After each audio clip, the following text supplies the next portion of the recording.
Hello, welcome to White Birch Tarot and Astrology. This is a reading for the new moon in Leo, which happens tomorrow. Actually, it's after midnight, so it's really today. Thursday, July 24th at 3:11 p.m. Eastern Time in the U.S. And there's a lot happening, but I want to start with a couple of quotes just to bring a smile, because this is a really heavy new moon. New moons are generally really positive, and although they make me anxious because there's 3 nights of darkness. And anyway, it's the beginning though, and Leo's, important. But this is, as you can see, this is a really big one. I just want to read some quotes. I took these literally from, we have really strange weather where I live here. And the weather people on TV are strange. I don't know why. But they say funny things and I write them down because they're so funny. So this one, I'm not going to give their names or anything, but one of them said, moisture fell out of the atmosphere last night. Can you guess what it was doing? It was raining. And then another one said, we have what we call the feels like temperature here because they factor in the humidity. So if it's 95, it feels like 105. But he said, the feels like temperature is 104 degrees, which isn't bad considering the towns around it are 108 degrees. It's still bad. And then another one said, on Friday, the moisture transports. I think he meant it was going to stop raining. Yeah, and this is my favorite. One of them said, it's sunny-esque outside. Sunny-esque. And it was a bright sunny day. I'm like, what is sunny-esque? What do you mean? Anyway, okay, that's my joke for the day. And I don't even know how to explain all this. Truly, I don't. I mean, look at this. So we have 2 mini grand trines, one here with Uranus at the apex here, sextiling the sun and moon in Leo. Uranus is in Gemini. And then they're trining Saturn and Neptune. Saturn and Neptune are really the big show here because they're over here. So what does this mean? We have Aries, Gemini, and Leo, fire and air. So we have new ideas coming in with Uranus here. You could have original ideas, original conversations with really interesting people. And it's connecting with here's the sun and moon at 2 degrees of Leo, okay, which is basically exactly trining, which is where the energy flows very easily, with Neptune at 2 degrees of Aries and Saturn at 1 degree of Aries. They're both retrograde. That matters. So here's our consciousness and our feeling nature syncing up. It's time to think about how you feel and plant the seed, like what do you want, what do you want to come out of this next month that will be, revealed at the next new moon. And when they're in Leo, it's a time to have bold feelings, get in touch with your creativity, good time for romance, the inner child. It's very positive energy. Leo rules. The sun rules Leo, okay? So that's in conjunction, it's not in conjunction, it's in conversation with Saturn and Neptune, who are very different. We have structure and boundaries and restrictions and reality, together with what I've been talking about for months is, Neptune, imagination, illusion, fantasy, the collective unconscious, and they're in Aries, which is our personal identity. So this is trying to figure out how to express our deepest self here and getting in touch with that this is a pretty big level here. And then this is a more personal level. And they meet over here at Uranus and Gemini. This is the collective consciousness. So this is happening on a larger level, but it's also happening on a personal level where our emotions, very dramatic, and like what's really in your heart. Leo rules the heart. This is getting in touch with what's really in your heart and trying to figure out how to make that a reality. What's real? Like when you think about what's in your heart and what you really want, how do you make that real? Which parts of those things are possible and which aren't? And then how do you communicate that? How do you make ideas out of that you can communicate to others? Then we have another little mini grand trine here, and these are the outer planets, so this is probably a little bit bigger, bigger than just the personal. We have Uranus, Pluto here in Aquarius, which is again ruled by Uranus, the collective consciousness. So there's change going on here. Some deep, dark things are happening, and they're happening on a global level, and it affects really, it's almost like we don't know what to believe. What's true? We're being fed all kinds of nonsense lately. Good luck figuring it out, really. It's not easy. Then we have Venus here in Gemini, who wants to be communicative, and we want to communicate with our loved ones and share our values. And she's squaring the north nodes and the south nodes. Our path forward, the path we kind of need to move away from, that we're used to being with, that we're used to doing, which is conjunct Mars, which is our desire, our willpower, physical body, physical energy. So here's Mars in Virgo with the south node saying, we need to do it this way. This is how we've always achieved it. Bumping up against Venus in Gemini saying, no, we need to think outside the box. We need to listen to other people's opinions. And Mars is like, no, I'm going to keep my nose to the grindstone. And he is opposite, here, he's opposite, oh, I drew that wrong. He's at 20. I meant to draw this here. He's opposite the north nodes because he's with the south nodes. So our actions and even our physical bodies can be stuck in an old cycle. We're trying too hard. We want to make everything perfect. Virgo is mutable though, so it's willing to change, but Mars is not quite on board yet. He's clashing a little bit with our values, our relationships. Relationships can be a little bit tricky at this time. With Venus, squaring, she's basically the head of a T-square here between the nodes. So like in our relationships and even in our deepest values, we are not sure which way to go right now. To be in our highest values and our best relationships, you might not even know which relationships to trust. There are some that are going to have to be let go of, absolutely, and some that need to be moved toward. And then we have this, let's see, what do we have here? We have did I already talk about that? Sorry, there's too many squares here. So Venus is squaring Saturn and Neptune, again, making about the relationships, like I just said. Which ones do you trust? Which ones do you don't? Which ones go forward with you? Which ones are illusions and they're not going to turn into anything? Clashing with our desires over here. And, again, Mars is saying, let's just soldier through. And Venus is saying, no. But they're bumping up against each other. Reality and fantasy, it's really tricky. There's a lot of confusion here. And then we have the mental, little bit of, here's Mercury retrograde, and I meant to point that out. When we have Saturn and Neptune retrograde, reality together here, that just gets everything wonky. And then Mercury's retrograde, so our thinking is a little, there's a lot of past things coming up. And he's squaring Black Moon Lilith in Scorpio, the subconscious, intimacy, sexuality, and she is where our feminine selves have been shamed. Could be sexually, could be emotionally. This is a very emotional sign, fixed water. And she's squaring our thoughts. But again, Mercury's retrograde, which makes us think about the past. There's a lot of nostalgia, there's a lot of thinking about the past, there's a lot of evaluating which relationships have been useful and which relationships are we stuck on. I wouldn't be surprised if you're thinking, if you keep getting stuck on past relationships that weren't so great, that were painful, but they may have had something to teach you. You might want to talk about them, write about them, journal, whatever. There's just so much going on.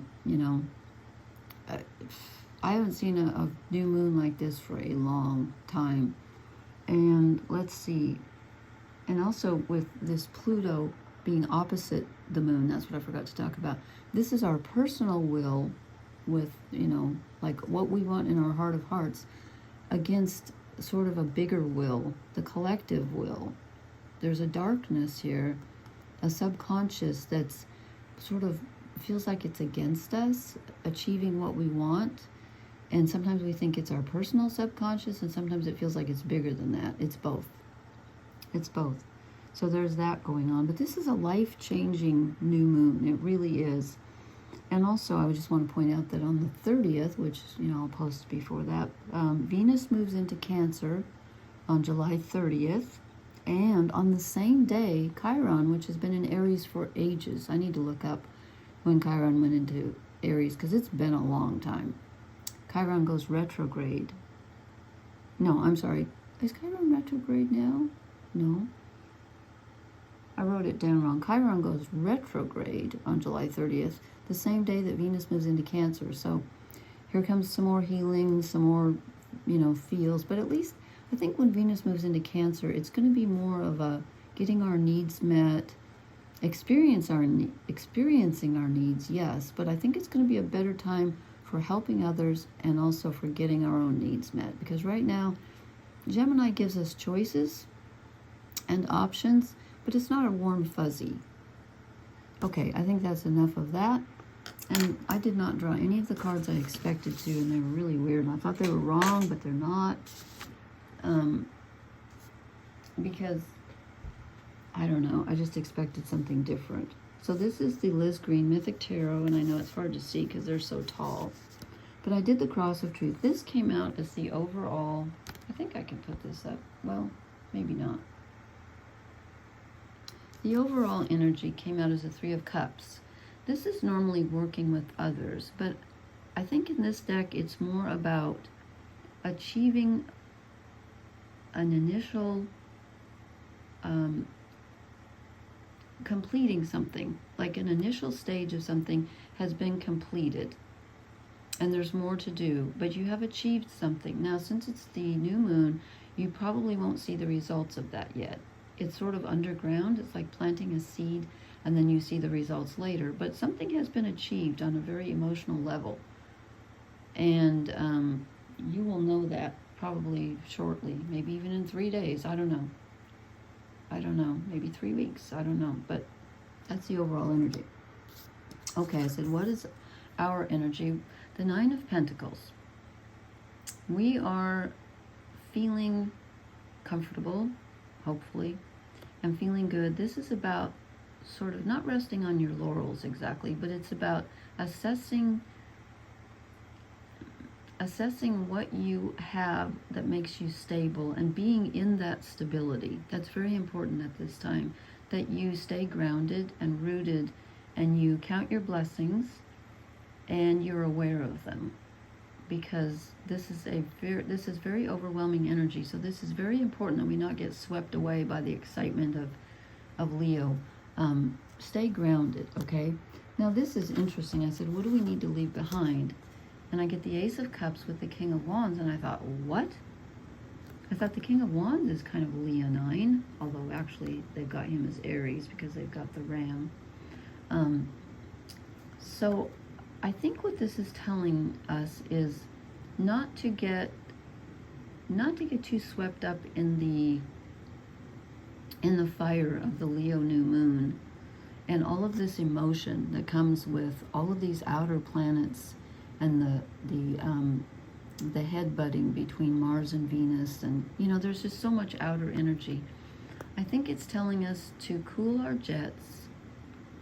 And then I thought, how could the Ace of Cups be something we need to let go of? And I thought, oh, okay, it's telling us not to get overwhelmed with our emotions. And also, when these two are together, I'm thinking, don't impetuously act on your emotions. Even if something new comes up and you think, oh, a new desire, a new emotion, okay, fine, but sit with it, like the Nine of Pentacles. Don't do anything yet.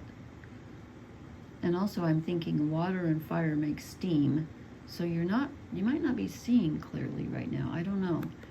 Or maybe not feeling clearly. So it's just telling, this just feels like a cautionary tale. Like, it's going to feel like a lot of emotion and a lot of desire, but just be careful, especially if you're starting a new relationship or something, which could happen with the new moon in Leo. But then I said, what do we need to move toward? I'm like, wait a minute. Here we get opposites again. The Fool.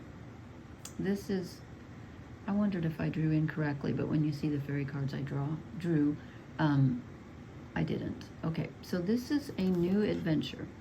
This is a new adventure. It's the beginning of the cycle. And, but I think what it's saying is we are actually beginning a new cycle. I knew this new moon was going to be really important. And it's at 2 degrees of Leo, if I hadn't said already.